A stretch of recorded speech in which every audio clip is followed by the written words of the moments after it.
Salut à tous, sur la nouvelle vidéo d'aujourd'hui, je vais vous montrer comment on va créer une alerte sur Power BI en utilisant des mesures avec des fonctions du Time Intelligence et aussi la fonction conditionnelle ou la fonction logique if. Donc, tout d'abord, je vous explique ce que j'ai ici à l'intérieur de mon dashboard. Donc, j'ai par raison sociale et par stock la date de commande et la date de livraison de chaque produit, ou par produit, on va dire c'est un produit inconnu. Et donc, je dois créer une petite forme et à l'intérieur, il y a une alerte qui va s'afficher à chaque fois qu'il détecte que le délai de livraison dépasse 22 jours. Donc, avant de faire ça, je vais tout d'abord commencer par créer ma première mesure qui va compter le nombre de jours entre la date de commande et la date de livraison. Et donc de mon côté, pour organiser mon travail tout le temps, je commence par créer une table. Et à l'intérieur de cette table, je vais stocker l'ensemble de mes mesures. Donc tout simplement, pour créer cette table, je vais passer par accueil. Et ici, j'ai entré les données.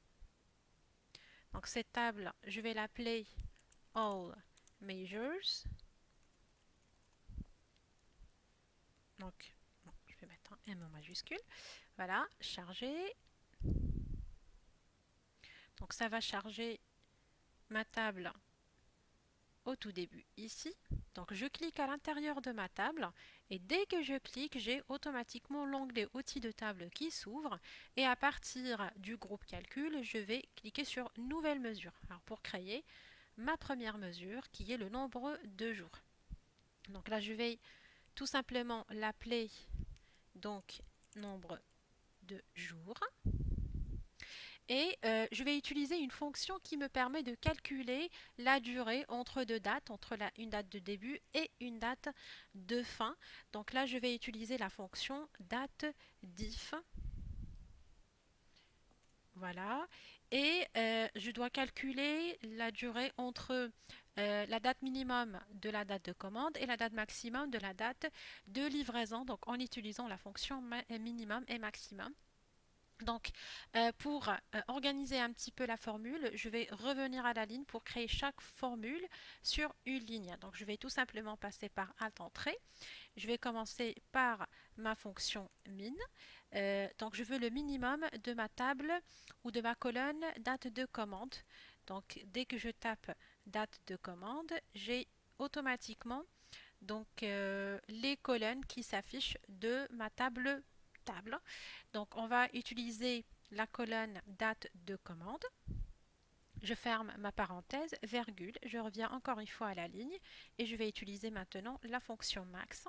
Et là, je vais utiliser la fonction, ou plutôt la colonne date de livraison. Donc je ferme ma parenthèse et ensuite j'ai l'intervalle. Donc l'intervalle qui va être day parce que je veux compter la durée en jours.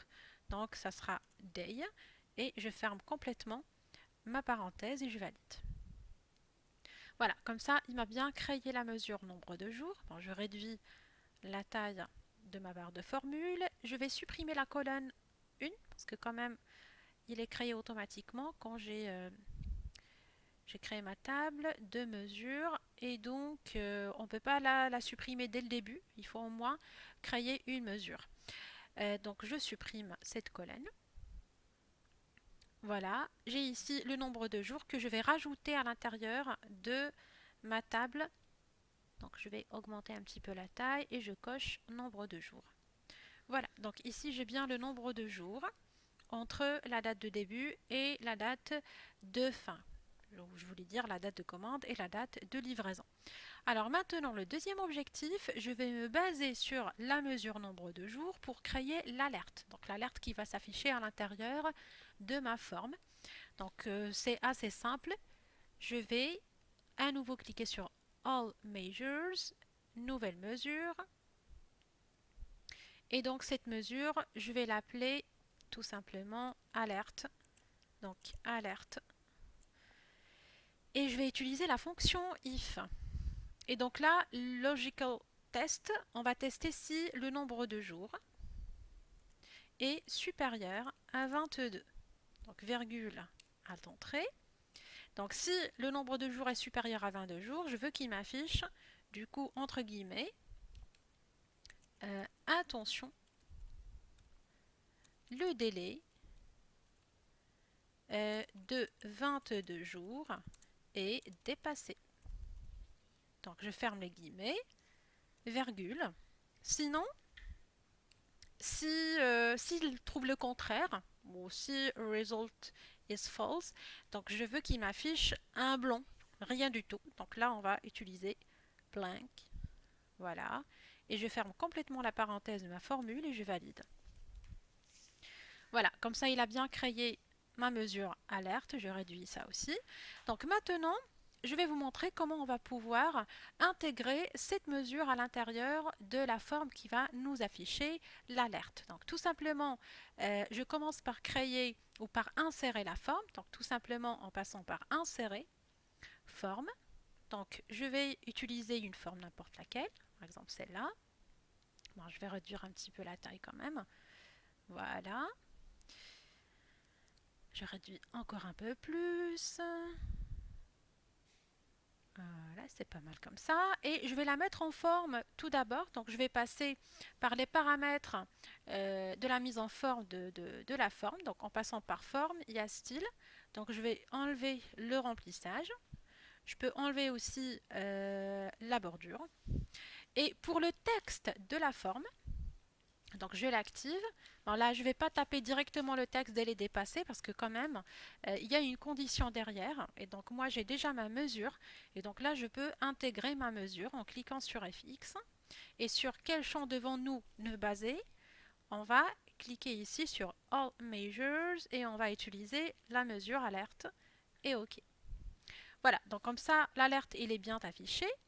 Donc je peux la mettre en forme, j'augmente la taille de la police, je peux carrément changer la couleur avec une autre plus attirante, comme ça. J'augmente un peu plus. Voilà. Alors maintenant, selon la valeur que je vais sélectionner, par exemple si je prends 38 jours, ben, il va m'afficher, attention, le délai dépasse 22 jours. Si je clique sur 20, donc là il affiche rien parce que le délai n'est pas dépassé. Ben voilà, donc je suis bien arrivée à la fin de ma vidéo. J'espère que ça a été clair. Et voilà, donc je vous dis dans ce cas-là à bientôt avec d'autres astuces sur Power BI.